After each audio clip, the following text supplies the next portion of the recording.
Into the Sports Shuffle. It is October 2nd, 2024, and we are back once again recapping week number 4. I am, of course, flying Ryan Gilchrist along with Tampa Motormouth Joel Verone, hopefully with less sneezing this week. hopefully less sneezing. Hopefully the pattern from last week's picks continues, where I not only beat Joel, but I finished above 500. Woo! I'm only 6 games back. 3-0 I in start fantasy slow now. every year. 3-0 in fantasy.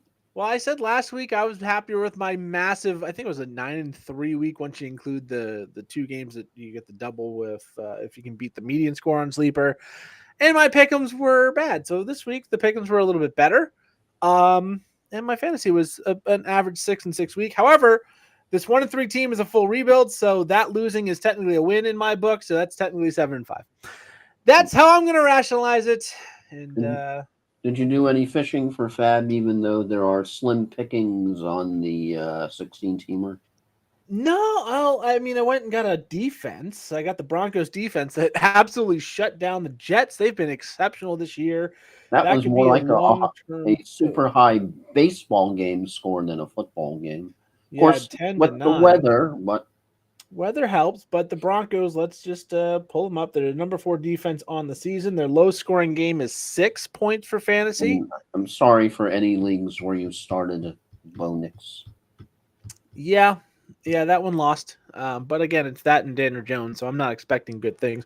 Good Oddly point. competitive. It's 2-2. It's down here in the bottom right there. Do I pick absolute crappier option or even worse? Oh no, it's super flex. You play on both because you don't have Tua. Oh, I do good point. think we'll see some improvement out of Bo Nix in the near future, but the Broncos are just a bad offense overall. But that defense is exceptional. But yeah, I didn't really go any fishing expeditions there. I know there were a lot of people bidding on Dontavian Wicks, who had a big week. Kareem Hunt, who looked like he's coming back to be the number 1 for the Kansas City Chiefs after a big week in week number 4. If I picked him up, 2 weeks ago, saying when he gets back, he's going to be the guy. And it sure looks like that's going to be the case. Yeah, we have to get to definitely the top story of the day, that every single update on every single sports station, everywhere that has been whacking everybody upside the metaphorical head. Of course, Devontae Adams hath requested a trade to depart Las Vegas. Yeah, a lot of news on Devontae Adams. We'll start there. Devontae Adams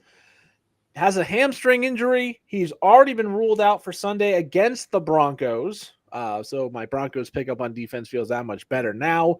They are actively shopping. They were taking interest. They were listening to phone calls, and then Devontae Adams demanded the trade. They said it's going to be a second-round pick plus to make it work. Teams having conversations with the Raiders about Devontae Adams have been informed his hamstring injury is expected to keep him sidelined for 1 to 2 weeks. Apparently, there was a post about Devontae Adams not being on the Raiders on Instagram, and apparently Antonio Pierce liked it. Yeah, not a good look. But it is, the hamstring injury is considered to be a real injury, not one of those guys about to be traded. So we're going to say he's got an injury so we don't get him injured. Apparently this is a real thing. He's expected to miss the week, but could be back next week. Assuming he gets traded this week, that is still up in the air. But if you have Devontae Adams, expect probably to not have him this week. So on the wheel of where does he go? I mean, I know a lot of people have been talking Chiefs. That doesn't sound, I think, something that they want to do. In division doesn't sound realistic unless you have a 3-team offer there. Devontae Adams' top 2 choices are Jets and Saints, Aaron Rodgers and Derek Carr. His Dallas Cowboys was put out there, but when they pay all that money to Lamb and lock him down as their go-to guy, you don't want to put another diva, I think, on that team with those 2. And to quote, if I can find the story from earlier today regarding Dallas's interest, not finding the story, but it's not hard to find, to paraphrase. Dallas Cowboys not interested in trading for Devontae Adams.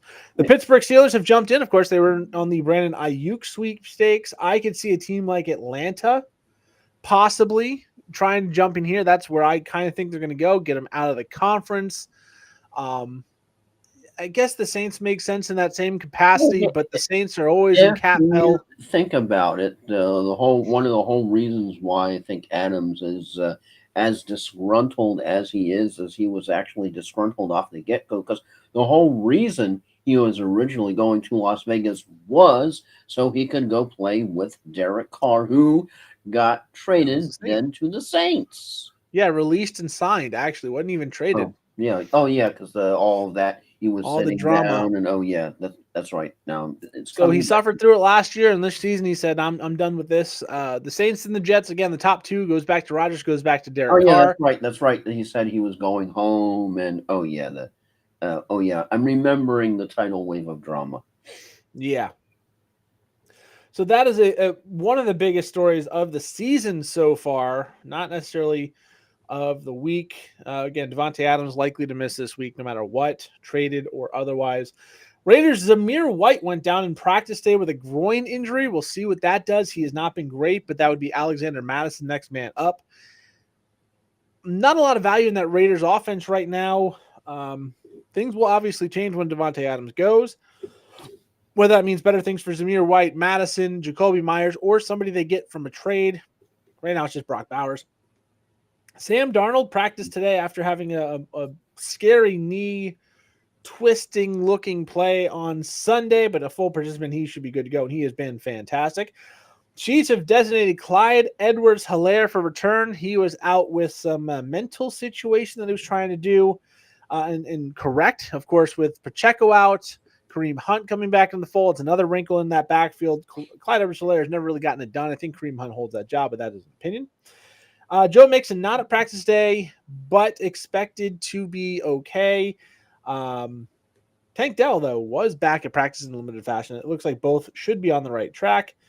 Nick Chubb, limited in his first practice back in over a year. Good to see him back on the field after that major knee injury in week 2 last year against the Pittsburgh Steelers.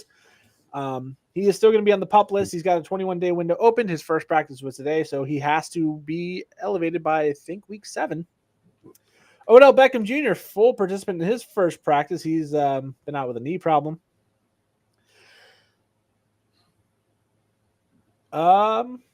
Dolphins. Jalen Phillips suffered a knee injury on Monday night that is season ending. He also had an Achilles injury last year, so brutal couple of seasons for Jalen Phillips, and the Dolphins look like a team that is just falling apart. More on that later.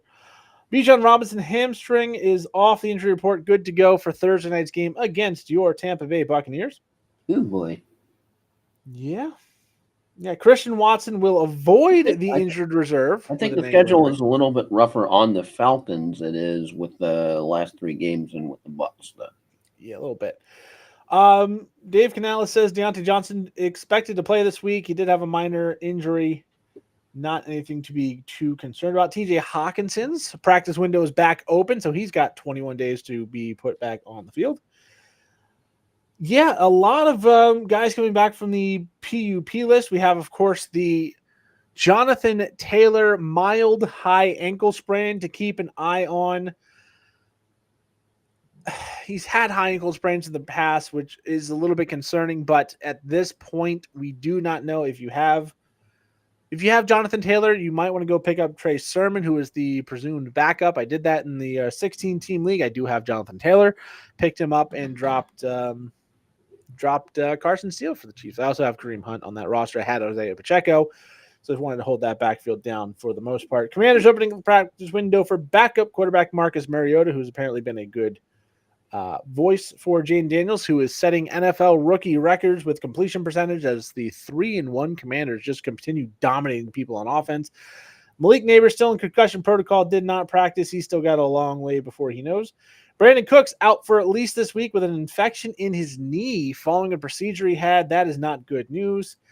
Aaron Rodgers on the injury report with a knee, but not expect to have any problems.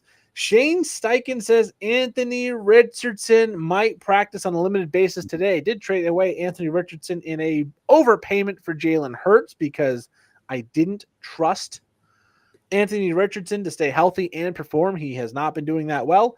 Left the game with an oblique and a hip pointer injury.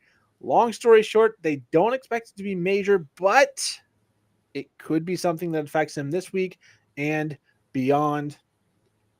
And Evan Ingram day to day. I believe that is the bulk of it. Bills. Von Miller suspended for 4 games with the personal conduct policy. Tyler Huntley, after that great game against the Titans, is planning on starting again against the Patriots. I think I was hearing a little sarcasm in that. Yeah, not a lot of good news for the Dolphins. Apparently, the response from Mike McDaniels was the game didn't quite look like practice. So practice? We talking about practice? Not the game. Not the game. We talking about practice. Sorry, I haven't done that in a while. Had to get that out. Hey, it happened. Practice? Oh. Anyways, let's go to our recaps from week. Some definitely count as recaps this week. Oh boy. The first one was one of the better games in the week. New Orleans at Atlanta. Atlanta wins the game on a 58-yard last-second field goal by Younghoe Koo. The Saints, no offensive touchdowns allowed to the Atlanta Falcons, but still losing this game. Alvin Kamara played through broken ribs and played very well. Taysom Hill left the game with an abdominal injury after scoring 2 touchdowns. Chris Olave, decent game in this one, as well as Shaheed being decent, but not good enough to win. Drake London was highly utilized in this game, and it's Kyle Pitts was on the milk carton. Yeah, Kyle Pitts not so good. Bijan Robinson was decent. Not the best fantasy performances in this game, but he did. I mean, outside of Kamara, really, but he did in the Falcons defense with all the touchdowns. Yeah, I know with the Tyler Algier, going. Okay, is this 2023 all over again? It's one of those things. Tyler Algier, he's going to be a problem for Bijan managers all season long because he's too good to not get on the field. But he's not good enough to usurp Bijan Robinson. So he's going to be on the field. He's probably going to get 8-10 touches a week. Mm-hmm. Some of those may be high quality, high value red zone touches at some point. And if Bijan is hurt, Tyler Algier could be a potential steal, especially if it's a long-term injury, like something like an Isaiah Pacheco type of injury, where you might get 8-9 weeks out of it. And you have to think about this game that the Falcons had scored 2 non-offensive touchdowns and mostly had a long day against the Saints off defense. So, yeah, if he didn't have those 2 scores, it would have been a lot less close when you had that sequence late when Alvin Kamara got the go-ahead touchdown and we're like, all right, they got it. And then all of a sudden, Koo with the razor-thin field goal to just career long of 58 yards to win that one. Just to break everybody's hearts. And then you're going, okay, where's New Orleans starting? They don't have a chance in hell. Yeah. 2-point win for the Falcons over the Saints. Both teams exit the game at 2-2. Moving on, Bengals get their first win of the season, 34-24 over the Panthers. And yes, the Panthers lost, but Deontay Johnson, Chuba Hubbard, Andy Dalton played great games, and the Panthers look like a much better team behind Andy Dalton than they ever did with Bryce Young. Whether that converts to wins down the line, only time will tell. But I think we still have some hope the Bengals are actually a good team. Their offense was much better this week. The defense, not so great, but still held them to only 24 points. Both running backs, Chase Brown and Zach Moss, were very good for the Bengals. Jamar Chase, big breakaway touchdown, was one of the plays of the weekend. And the Bengals move to 1-3. They have a big game next week against the Ravens. Because if Joel, I think you had the Bengals in the Super Bowl. I had the Ravens, and both teams got off to very slow starts. We're hoping they turn this around. But the Panthers, again, look much better. The Bengals finally stepped up and got a win. Because talk with the Bengals is if they can beat the Ravens and then start to dig themselves out of the hole, because you look at that schedule past the Ravens, it's doable, but they've got to get by Baltimore. And all of a sudden, when you have Lamar Jackson as a running quarterback, and then you have Derrick Henry, who's been unbelievable so far to start out this year, Yep. that's going to be a tall order. Yeah, you can run on the Bengals, and Derrick Henry is coming to town. This could be one of those weeks. Remember when Derrick Henry a few years ago was always good for 200 yards and 2 touchdowns against Houston? That could be what the Bengals become for Derrick Henry, is just another 200-yard, 2-touchdown game. He was very, very close to that. Last week, I think he had 199 yards and 2 touchdowns, one of them receiving against the Bills. We'll get to that game later, but that one Yep. put a smile on my face It for was just sure. it was just nice if you had shares of Burrow, Chase, or Higgins anywhere, just to see the Bengals to be their normal selves Yeah. again. And if the defense can hold the other team to mid-20s, they're going to be highly competitive, but your defense has to step up. Yes, it's the Panthers. They did look much better with Andy Dalton. They looked much better last week with Andy Dalton against a good Raiders defense. So maybe 24 points here is a good week. We still just don't know what the Panthers are going to look like with Andy Dalton long term. And we haven't seen the Bengals defense really shut anybody down. So 24 points, step in the right direction, but they're going to need to do that again against the Ravens next week. And that is a very tall task. Speaking of tall tasks, the Rams just very badly injured, lose to the Bears 24-18. The Bears move to 2-2. The Rams fall to 1-3. And the Bears really haven't been that impressive in any of their performances on the offensive side of the ball, but defensively, well, it's been very, very good. Yeah, Stafford really took a lot of punishment in that game. Yeah, the offensive line's beat up. His top 2 receivers are out. I mean, Kyron Williams has still been very good for fantasy, and he's going to continue to be the workhorse. He might break before Puka, who's going to be out for at least another month, and Cooper Kupp's already been ruled out for week number 5. The Rams are going to try and find a way to figure it out. I just, unfortunately, it's a very tough division. The Cardinals, who looked very bad this weekend, the Seahawks, who played a pretty good game, and the Niners, who got back on track. That's a tough division. And when they're going to be playing good teams, and who are they playing this week? They're going to be playing the Packers this week.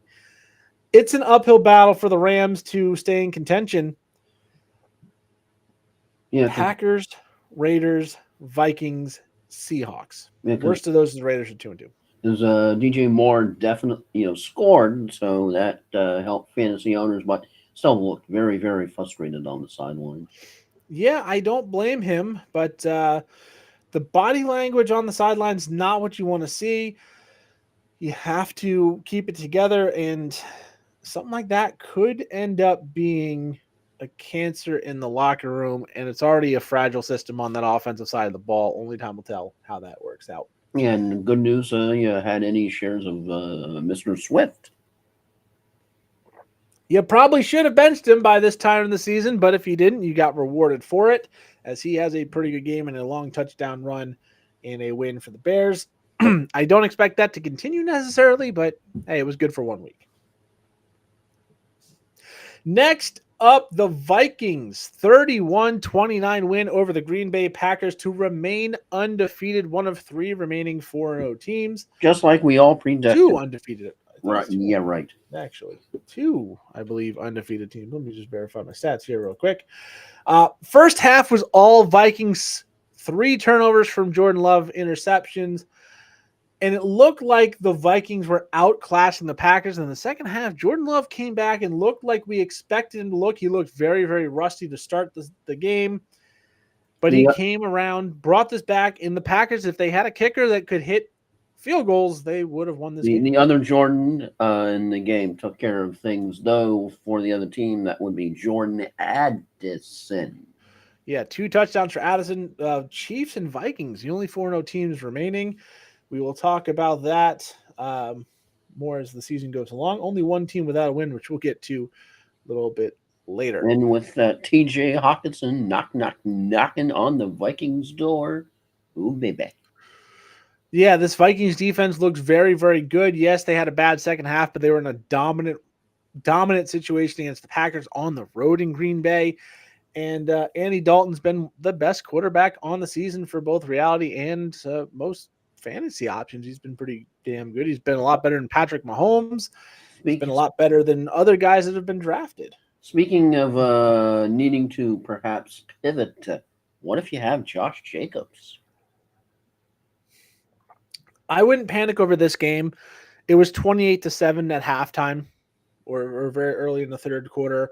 At that point, you have to Yeah, his snap share was throw the 61%. ball. So Again, you have to start throwing the ball. He's not the passing work. That's going to be Emmanuel Wilson. He did get 9 carries. He did average 5.67 yards per carry, 4 catches for 27 yards. So, he did have 13 touches in this game. Unfortunately for him, if they're going to be behind or in low-scoring games, it's probably not going to go to Josh Jacobs. But I do expect next week when they play the Rams, they'll probably have a decent league. He'll probably get a lot of work in the second half. I don't worry about him yet. Only time will tell, though. this is But one he's of the been just better fine. games.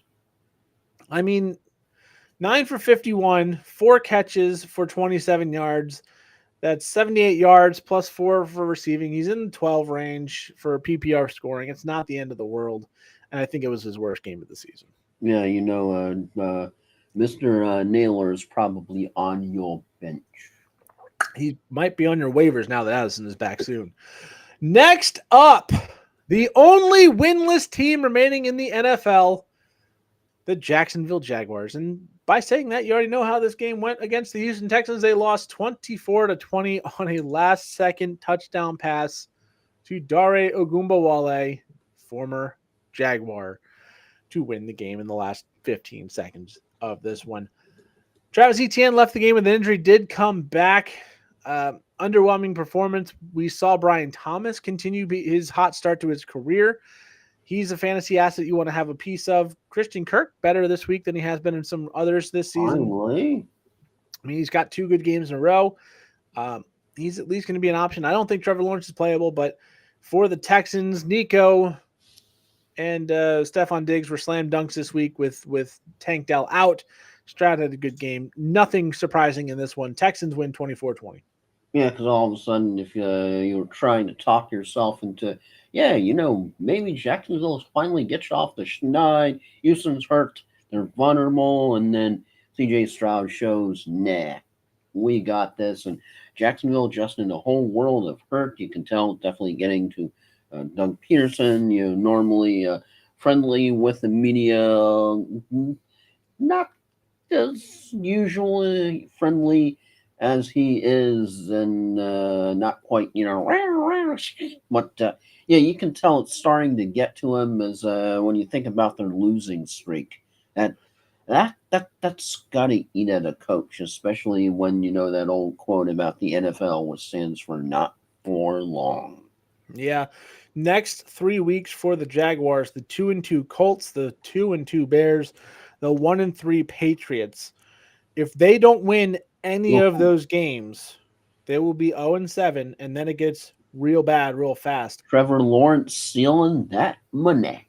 Yeah, the next 5 games after the 3 softer ones, Packers, Eagles, Vikings, Lions, Texans. So I have to ask the question, Flyin, what's the number one thing?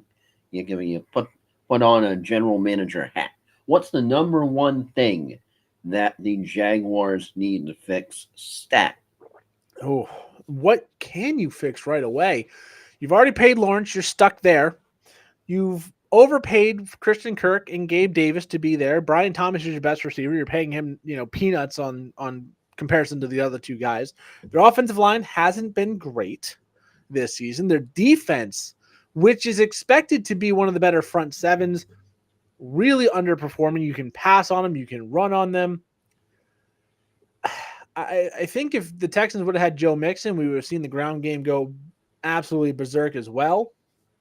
But that being said, the Jaguars are a deeply flawed team. If they can't win one of those next 3, I think they're staring at 0-12 and Doug Peterson out the door in the face. Do they need a Thanos snap? I think they need a time machine to go back about 12 months or so and just really focus on making sure things are right for the end of last season because they had a big collapse then and the start of this season. Maybe change some things in the offseason. Don't pay Gabe Remember Davis a when buttload of they money. were actually competitive? They were competing for the number one seed at the midseason point last year. And now I just said, honestly, that if they lose the next three, there's a very good chance they start 0-12 and fire their head coach. And that's going to be roughly a year after they were competing for the one seed. You get the Vince McMahon, you're fired clip from the old WWF days. Yeah, not a good situation in Jacksonville. We're supposed to, me and some friends, go see them against the Vikings in October. Could be a winless team technically versus still an undefeated team. I don't know if the Vikings get to November without a loss, but it's not good for Jacksonville. All right, next up, we'll move on to a team who suffered its first loss of the season. It's the Pittsburgh Steelers losing to Indianapolis Colts 27-24. We already mentioned the Anthony Richardson injury. That brought in Joe Flacco. He was good enough to get the job done. Justin Fields, though, good passing game, good fantasy game, 2 rushing touchdowns and a passing touchdown over 300 yards. Najee Harris is just not very good. The Wacko for Flacco tour comes to Indy 2024. We'll see how long it lasts. This time, Anthony Richardson, though, does seem to have a little bit of an injury problem early on. Flacco, if you have fantasy assets on the Colts, you want Joe Flacco to be the quarterback. You don't want Anthony Richardson. You don't. If you have Pittman, you have Taylor, you have Downs, you want Flacco because he's a better passer, and he's going to involve Jonathan Taylor much more. Is Justin Fields and Lamar Jackson Jr.? No. Lamar Jackson is a much better passer. The Colts defense is not spectacular. And we'll see as it goes on. If the Steelers start to lose and he has some bad games, there will be talk about Russell Wilson. There's talk about Russell Wilson being traded. The Dolphins have been brought up. I don't think that's going to happen, even though that would be much better than freaking Tyler Huntley. Yeah, I'm not bitter at all. George Pickens, though, best receiver for the Steelers. Having sat through the Broncos Bucs week, I can understand your pain. Yeah, at least Baker Mayfield's brains weren't turned into mashed potatoes while you were doing that. Good point. Anyways, let's move on to those Broncos, who beat the Jets 10-9 in the most boring game of the week. Was that a high-scoring baseball game or a low-scoring football game? Yeah, as the MLB playoffs are about to kick off, the Jets and Broncos decided we're going to have a high-scoring baseball game and a low-scoring football game. Broncos, Cortland Sutton, the only touchdown in this game. Aaron Rodgers, just terrible. Garrett Wilson is a disaster of a draft pick in fantasy so far this year. Breece Hall was garbage this week. The Broncos defense is very, very good. The rain didn't help, but nothing got going for the Jets. And the Broncos got enough going to get the win. Aaron Rodgers just looked old.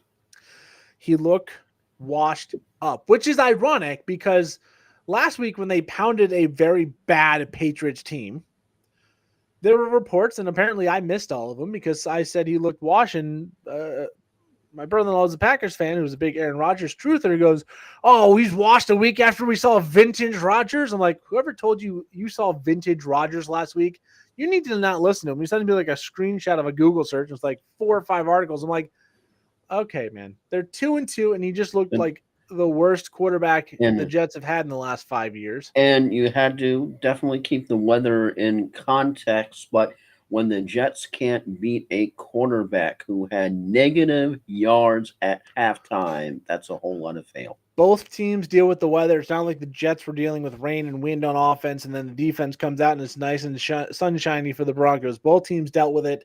Aaron Rodgers on pace for his worst statistical season in his career if he plays all 17 games, about 3,500 yards, 22 touchdowns, and 5 picks. Yeah, he might. The retreat should be to a retirement home, is my personal opinion, but only time will tell if that's what he does. Probably not going to happen. Both teams exit this one 2-2, which in the AFC West keeps you in that second place conversation. Were you like me and you're staring at the score going, what? I picked the Broncos. Yeah. I picked the Broncos. I was one of the few, and we did the percentages on some of these pick 'em polls. I had picked the Broncos. I think I was one of the 3% or so that did, just because Jets gonna jet. And I don't believe in Aaron Rodgers. I don't. I think he was bad in 2022 and was with the Packers. It was his worst statistical season. He goes to the Jets. He plays 4 plays and then sits out the rest of the season injured, and he comes back. He's not as good as he was 2 years ago. And he wasn't good enough to get a better Packers team to the playoffs. Yes, the Jets have a great defense, but outside of Breece Hall, I don't think Garrett Wilson's a good wide receiver. You see what Malik Neighbors is doing. You see what Marvin Harrison Jr. are doing. You see what, Jamar Chase, Justin Jefferson did really early in their careers. We're in year 3 or 4 with Garrett Wilson. He's bad. He's not a good player. You look at him and Chris Olave, people rave about them in fantasy, but I'm going to check these numbers because in the first 31 games of Chris Olave's career, he had 5 wide receiver 1 in a 12-team league, so top 12 wide receiver. 5 wide receiver 1 games in the first 31, and I don't think he's gotten any this year. If he did, he's got 1, which would make him 6 out of 35. And I'm going to look at Garrett Wilson's because I think his numbers might actually be worse. So Olave does have a wide receiver 12 finish on this season. So 6 of 35 this year, or in his career, as a top 12 or better wide receiver, which you drafted him in the late first, early second round. So you expect a lot better than that. Now, if we go to Garrett Wilson, a man I don't believe in at all. His best finish on the year is a wide receiver 26 performance. He is in his 3rd year, just like Chris Olave. Last year, Joel, I'm going to ask you to guess. How many? So Garrett Wilson has not missed a game. He has played 38 games in his career. How many wide receiver 1 weeks, wide receiver 12 overall or better, has Garrett Wilson had? How many games? 38 games. 38 games? 38 games. Remember, Chris Olave, 5 out of 36. 10 or more? Lower. Lower? 5? Lower. He 2? has 4. He has Ouch. 4. Holy shit. He has a wide receiver 10 finish, week 14 against Houston last season. A wide receiver 5 finish against Cleveland in 2022. A wide receiver 2 finish against Chicago in 2022. And a wide receiver 9 finish in week 13 of 2022. Now, if we play the other side of the game, how many weeks outside of the top 40 in the same amount of games do you think Garrett Wilson has had? How many games?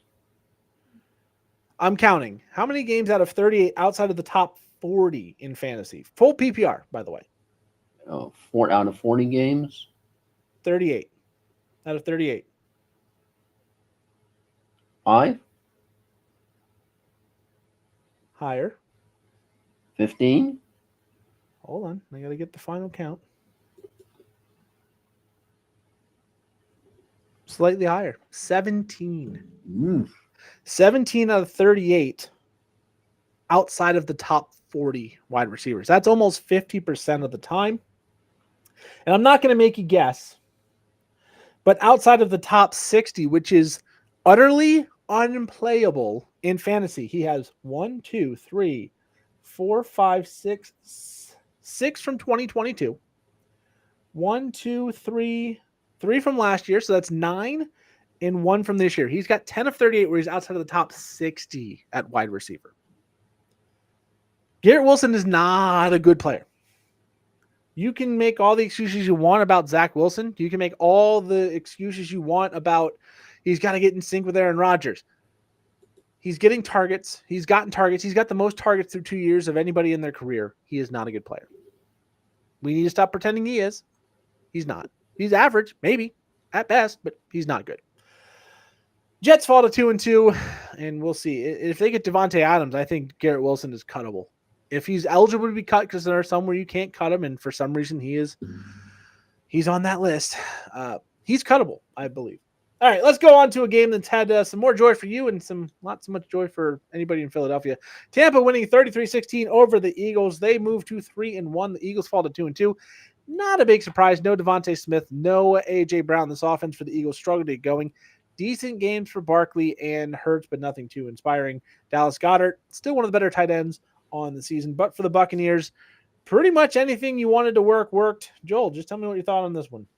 Yeah, because I had originally picked the Eagles because I just thought they were smelling revenge they wanted, and yeah, apparently when you don't have your top two weapons and Jalen Hurts and no Jason Kelsey, just all of a sudden this is an entirely different team, and the Bucks absolutely just freaking manhandled them as everybody. It was sort of a game. If you were on the Bucks offense, it's everybody into the pool. Hey, Mike Evans, you want one? Okay, Chris Godwin, you want one? Okay. Hey, who else wants one? K. Dutton. Okay, and Baker was just baking the cookies out to the offense, and the defense was stepping up, and it was just an absolutely glorious day to see the Eagles utterly, completely, totally. I mean, I think this game was over at halftime, utterly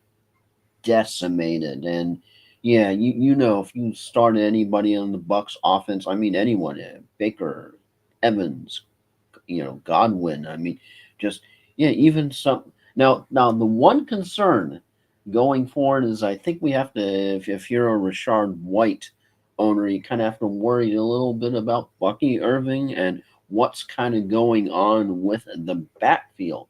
But fantasy aside, it was still a very, very glorious day to see the Bucks put the Eagles away. Yeah, Bucks look much better. And I said in our breakdown, Florida, the Southeast, Hurricane Helene. Tampa was greatly affected by this with storm surge. There are people that are really suffering down here that are really Oh struggling. Their yeah, livelihood's gone. I heard a caller on Mad Dog Sports Radio that said that people were just putting out on Bayshore just thousands of dollars of furniture out that were ruined. Yeah, when water gets in your home, that's how it goes.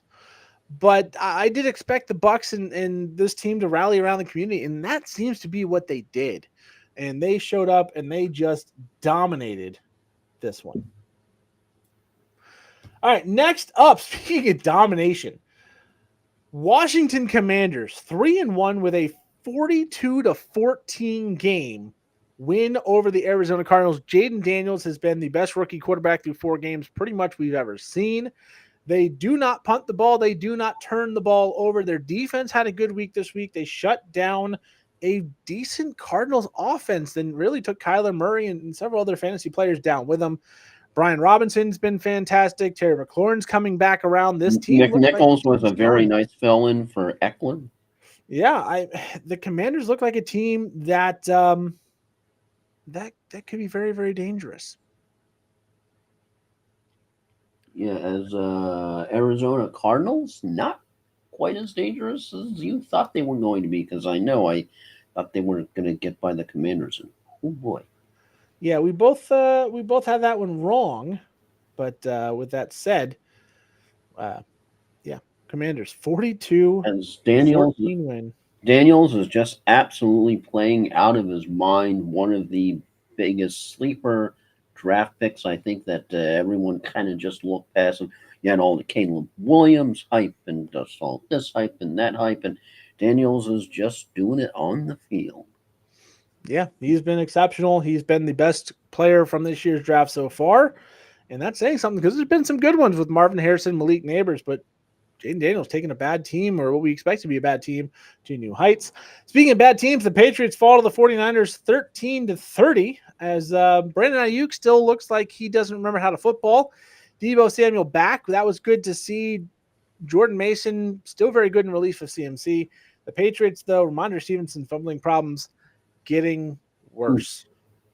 Yeah, he is just definite concern if you picked him up because of his stellar performance last year and you were banking on that, and you're just scratching your head a whole hell of a lot this year. Yeah. Patriots fall to 1-3. The 49ers improved to 2-2. I still think that division goes to San Francisco, but off to a little bit of a rougher start.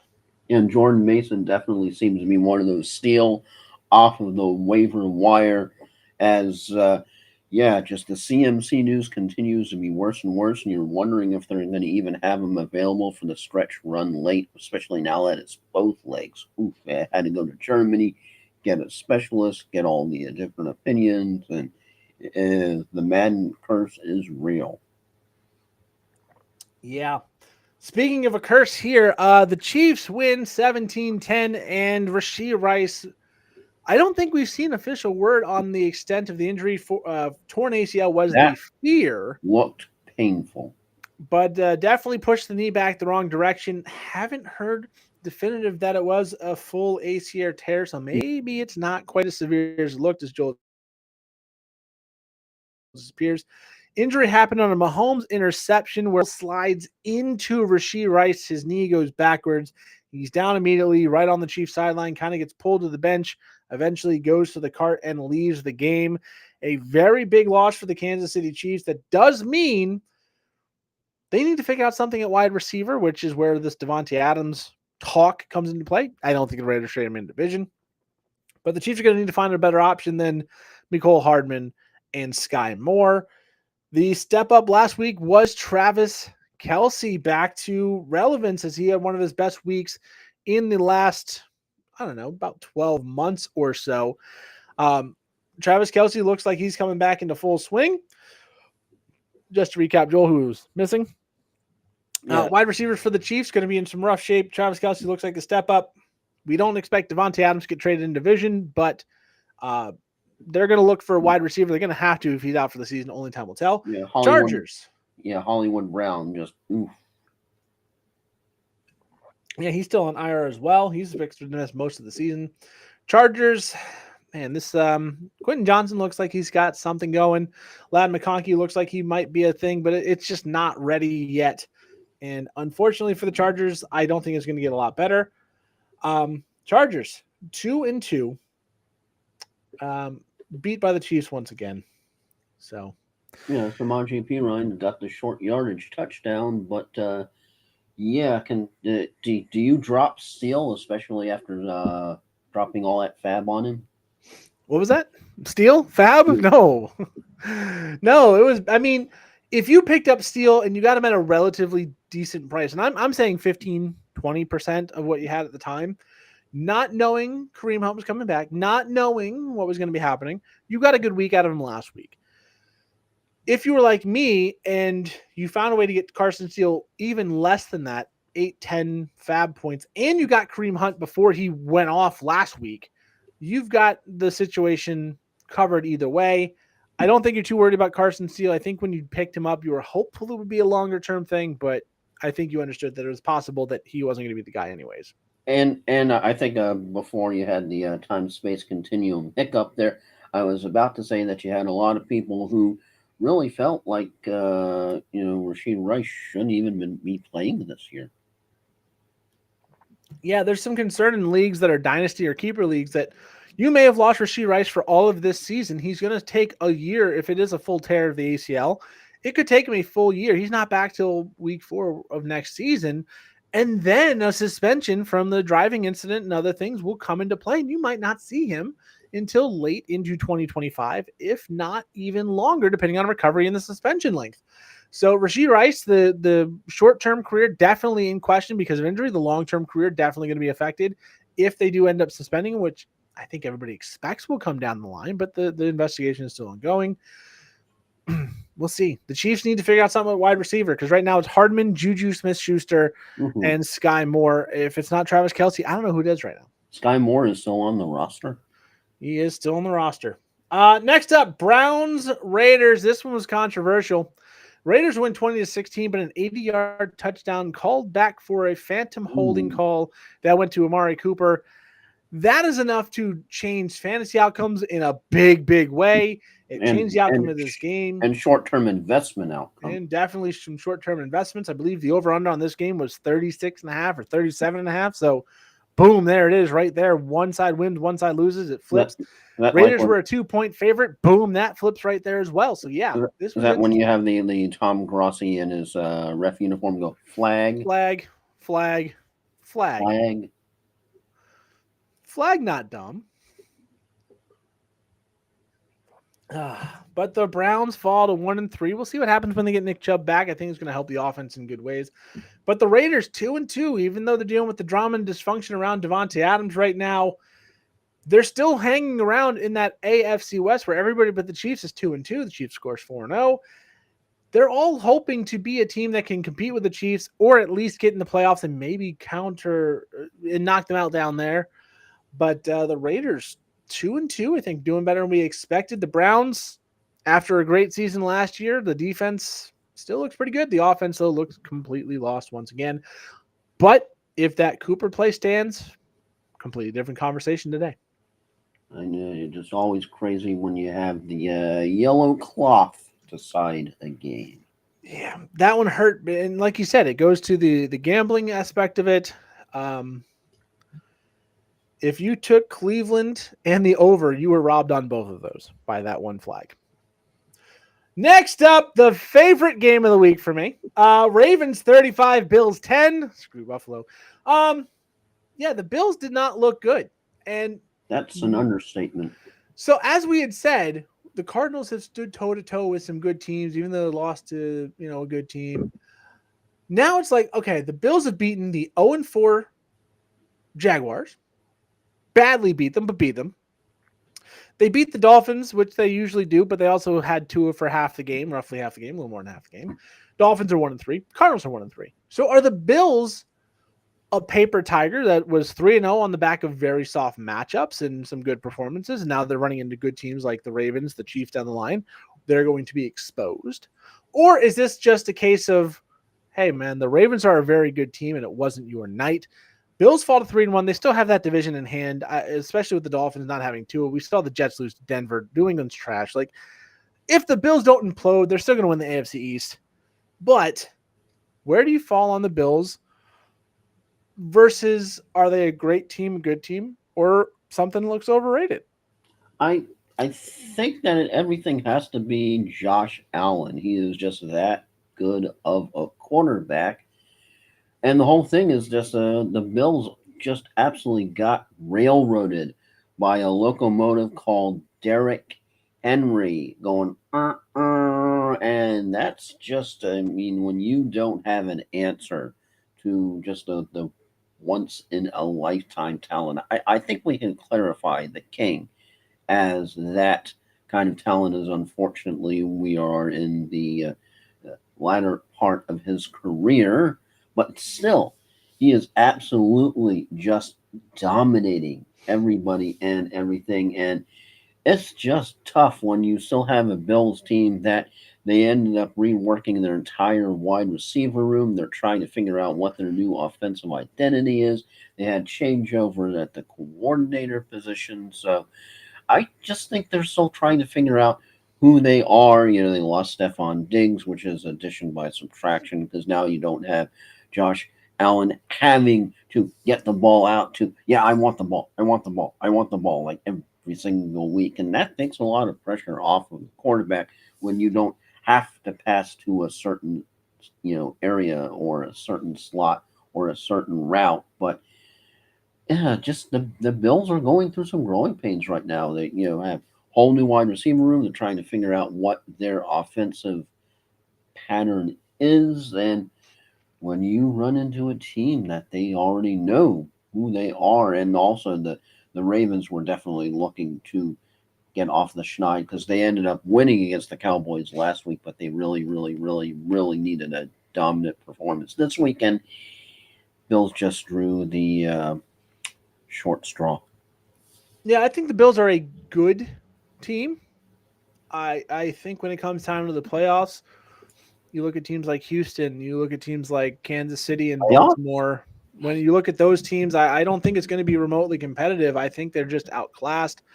The wide receiver depth when you play a bad team, yeah, Khalil Shakir can take over and be good. Keon Coleman looks like he's slowly rounding into form. Cook's been very good most of the season. He didn't get a lot of work in this game because of the blowout.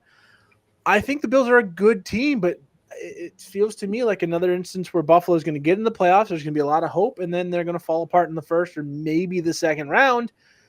And then it's going to be, oh, well, the Bills just don't win when it matters kind of thing. Kind of like what we see with Dallas, except Dallas at least had glory days where the Bills haven't. And if you have Zay Flowers, do you just keep pedaling on? I think he hits your bench. I don't think you cut him, but the Ravens right now do not have to pass the ball that much. Their leading receiver is Justice Hill, who, if he is on waivers in your fantasy league, it's definitely worth consideration, especially in deeper leagues.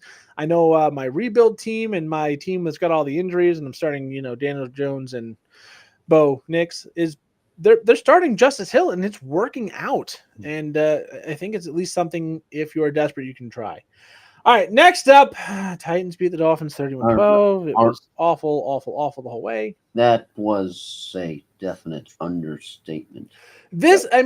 I will say this. The game was closer than the final score says. For some reason, the Titans ran away late in this one when the Dolphins were pretty much dead to rights. Bad plays, bad decision-making, no offensive effectiveness for the Dolphins. The Titans lost Will Levis, which might have been addition by subtraction in this one. But, 22 points in the second half by the Titans, mostly later in the third quarter and into the fourth quarter. And it was just a bad night to be a Dolphins fan, which there's many, many bad nights to be a Dolphins fan. Yeah, because you know that it's not good when Tyreek Hill is literally jawing at the coach, and that's not a good optic. Yeah, wide receivers get upset, and again, according to Mike McDaniels, that's not how it looked in practice. We thought we had this figured out. We did not apparently have it figured out. Huntley is, I think, the best quarterback on the roster, not named Tua, and we'll see how it looks next week. And I even was hearing some rumblings. Does Tyreek want to trade, or is that just? Yeah, he woke up and put something on one of the social media sites because that's what we talk about nowadays, saying, "Oh, woke up to some trade drama." And now the assumption is he's talking about Davante Adams, but wide receivers, you sometimes have to read I think between the lines. he did like the eyeballs emoji, and now everyone is all aflutter. Tyreek is 30. I think he sees what a lot of Dolphins fans, myself included, see is even if we get Tua back in week number 8, we have our bye week in week number 6. I mean, It we'll was 6 games. it was really thought for that this was the year that the Dolphins could lock and load and go for the gold, and just everything went horribly, horribly wrong with the Tua injury. Yeah, no Tua now. No Jalen Phillips. It's not gone according to plan. They can lose to the Patriots. They can lose to the Colts, and then they would get them back against the Cardinals possibly. If they're 1-5, I don't think that Tua is pulling them out of the hole. I don't know what you feel about Tua as a quarterback, but you see what this team is without him, and you see what they can be with him. I think it's the biggest feather in Tua's cap that says, well, maybe he was worth the money they paid him, because you see just how bad things get when someone else is behind the because you criticize how sloppy the Dolphins can be, as you say, with them, but now you're seeing that game in your Monday night here. That was a game that you were very thankful that you had another option to pivot towards, because that was you're just going like, I want to remind you, this offense has not changed that much other than Tua from being the team that put up 70 against Denver last year. Just over a year ago. Now, you did mention there was a second game. Both teams in that one leave 1-3, and it was the game to watch. In fact, as a Dolphins fan, this is the one I watched anyways. You probably were putting your hand over your eyes and going a lot of certain words that we can't say. No, I watched the Lions game because I knew it was going to be a better game for one, and as a Dolphins fan, I've kind of realized that until Tua comes back, it's going to be a tough watch. Yeah, that would be like the Bucs if we had to deal with the reality of Trask as our quarterback. So I don't know if Trask is better or worse, but yeah, it's comparable. Lions win over the Seahawks 42-29. Big fantasy games from pretty much everybody. Walker, 3 touchdowns. DK Metcalf taken down at the half-yard line to set up his first. Mm. The double somersault run that Walker had is one of the most unique plays I can remember seeing in the NFL. Montgomery, Gibbs, Amon-Ra, St. Brown, even Laporta had a decent night for a tight end. He's actually had a pretty good night, 5 for about 47. Jameson Williams, another 70-yard touchdown. Jared Goff, no Booyah if you incompletions had on him the in game. fantasy. Booyah. Oh, yeah. I have Jameson Williams and Kenneth Walker in Can our you imagine 16-teamer. that as a flex? You're just you're just licking your fantasy lips, going, oh yeah.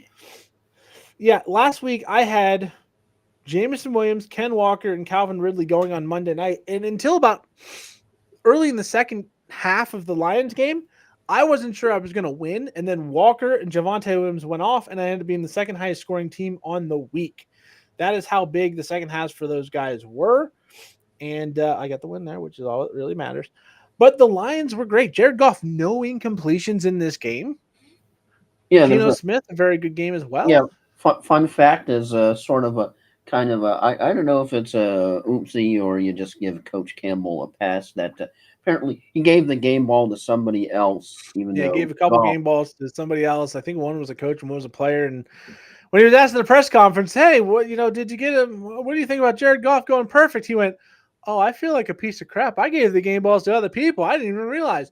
Which, as a head coach, you're not supposed to be going, "My quarterback hasn't had an incompletion." You're focused on the next play and how to get your team up and down the field, offensive, defensive, special teams, making sure it all works. He's a good guy. I think you just kind of Yeah, I don't think it was anything malicious. Yeah. And Jared Goff also with a receiving touchdown, which NFL.com has a little screen going in the corner. I'm watching that play right now. So a great game for Jared Goff, back to dominating at home. And the Seahawks, even though they had a pretty good night, not quite good enough, but anybody in fantasy for this one had a pretty decent outing. Do you think somewhere when if they had just run it in the for that last drive, somewhere Marshawn Lynch was screaming, "Give the ball to the running back, run it in." Yeah. Like a certain Super Bowl, I think everyone. Yeah, now I will say I do play some money on some games, not like single game parlays necessarily, but on underdog, you have like what they call champions. I throw a little bit of money on those every now and again. I do pretty decent at winning enough to not lose money. That's always a good thing. I was happy that they were throwing the ball late because I needed a touchdown from JSN and Metcalf late. And I'm like, well, if you get one here, and the way that works is if you get like 6 out of your 8 picks right, you're usually getting a little more than you put in. If you get 7, you get a little bit better. And if you get 8, like a $10 bet can get you like almost $3,000. So I'm like, yeah, go to JSN. They threw it to JSN. He didn't get Metcalf down to the 1. I'm like, oh, come on, just go get the guy. No. But still any concern over Mr. Laporta, or is it just a tight end fine? I think it's a tight end problem. He did have a pretty decent game. He was more involved than he's been at any point all season. I think this offense will slowly round into form, but he's off to a slower start. But Jameson Williams' emergence definitely hurt him overall.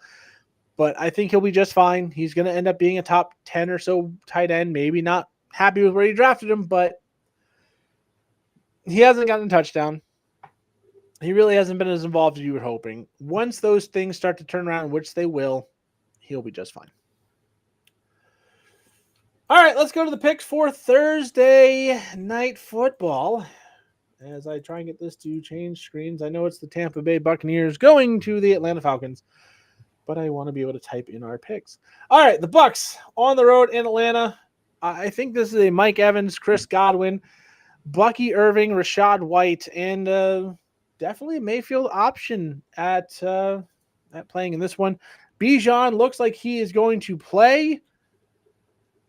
That's good news. I think Drake London is an auto start in your lineup, and Kyle Pitts is, he's a tight end, and he does score touchdowns every now and again, so he's at least got to be considered.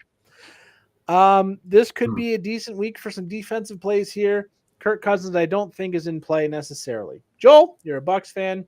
Yeah, 3-1, top of the division. Atlanta, if you beat them, it's an early 2-game lead. Who you got? Yeah, I was wrong about the Philly, as Bucs are locked in. They are back in full effect. stomping on the Eagles, and I think they can carry that momentum. That's an easy word for me to say. Carry that momentum forward into Thursday night football, where I know that prime time, sometime if the lights are too bright, but it's not the Saints. And also remember that the Falcons scored the two non-offensive touchdowns. So yeah, and Bucks offense, Bucks Baker was making them cookies last week, so I think he still has a whole nother batch of dough ready to go. And I don't know if it's going to be as high scoring a game, but I think that the Bucks can go to Atlanta and stun the Falcons and get the dub. I'm picking the Bucks. Yeah, according to ESPN Bet, the line is Atlanta -1.5 at home, over under 43.5. I agree with you. I think the Bucks get the job done. I do think they are the better offensive team. I think defenses are pretty much equal in this case, and I think the Bucks are playing, in general, better football than the Falcons. And I think it'll be a close game. I don't think it's going to be a shootout by any means, but I could definitely see a 24-20 type of game. And I think the Buccaneers just do enough to outlast the Falcons in this one.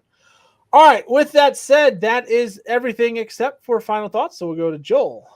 Okay, final thoughts. I had something else, and I think I'll save that one, kind of a more humorous one. I think I'll save that one for the Friday show. For the Okay. Friday. I know what that is, and I'll be ready to be sad then too.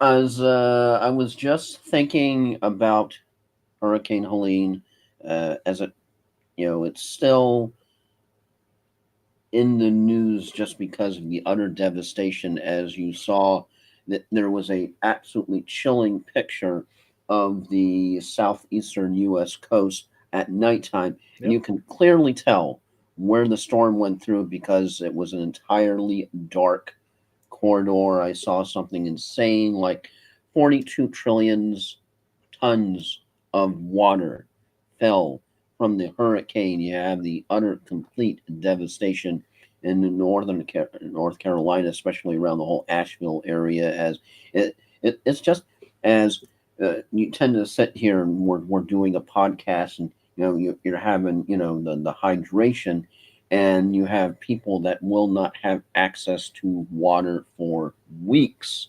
So just yeah, that's my final thought. To just as you tend to go through your day, do your football, your fantasy football, and everything, just sort of make sure to take some time and just be thankful, because I think the storm always tends to remind you to be thankful for what you have, because we always tend to sort of have a no need. You always tend to think about the things that you want, the things that you don't have that you want. But just be thankful for the people who you have in your life and the things that you have in your life. As the storm is just a reminder to that you have some things out there that are greater than you are. Sometimes good with the miracles, and sometimes reminders to sort of keep yourself centered in life. And that's my final thought. Just sort of be thankful for what you have.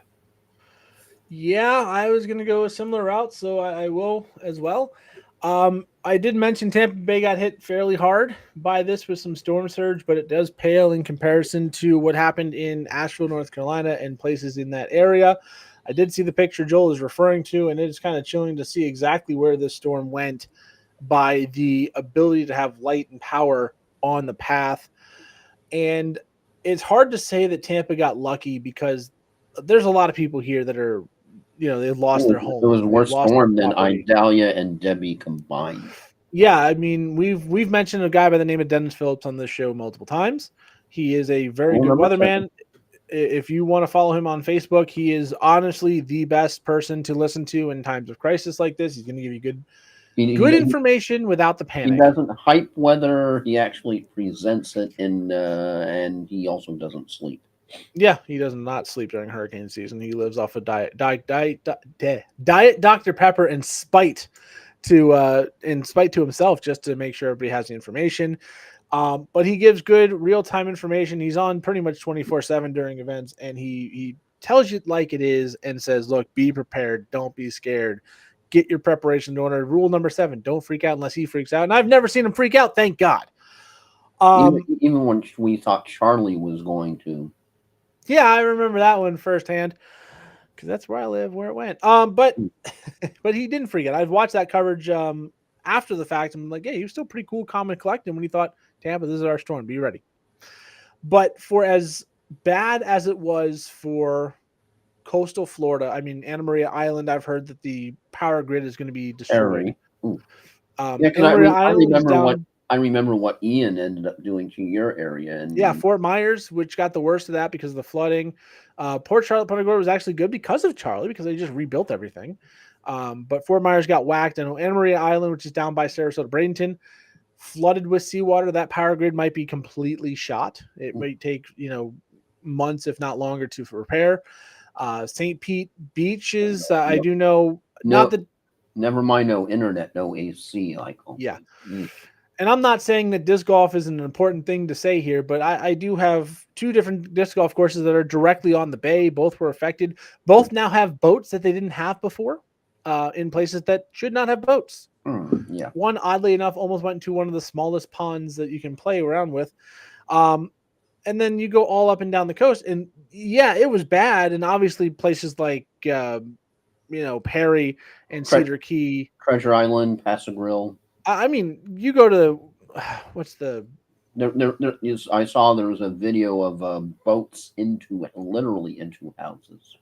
Yeah, Steinhatchee in that area. I think it's Kennesaw Beach up there. They got the worst of it, like a 15-foot storm surge.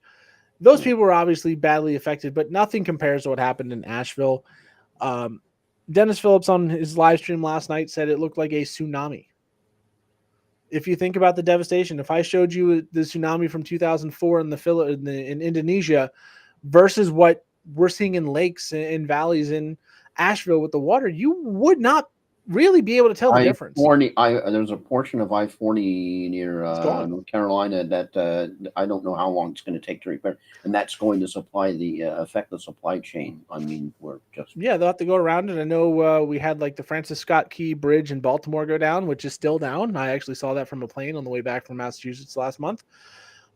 Stuff like that is going to affect us, but I do know for what it's worth that Zach, who's been on here, he's our reigning champion, the 16-teamer. He's done some drafts with us. He got married last year in Asheville. We all went up to Asheville, and it's one of the most interesting, vibrant, beautiful communities that I've ever been to.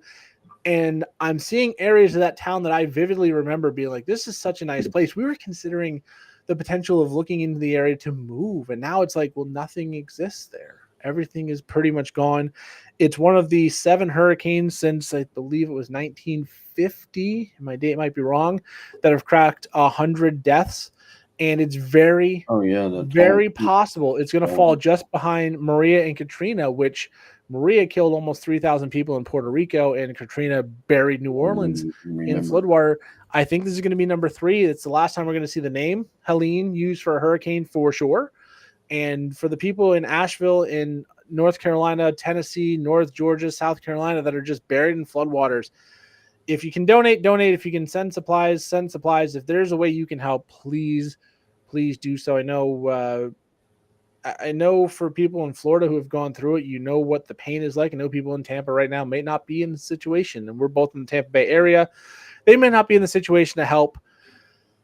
But if you hear these words and you do have the time, money, energy, or any combination of the 3 to donate or assist in any way, definitely going to be needed in that area, because this is something that nobody saw coming. And this is one of the best forecasted storms in the history of weather forecasting.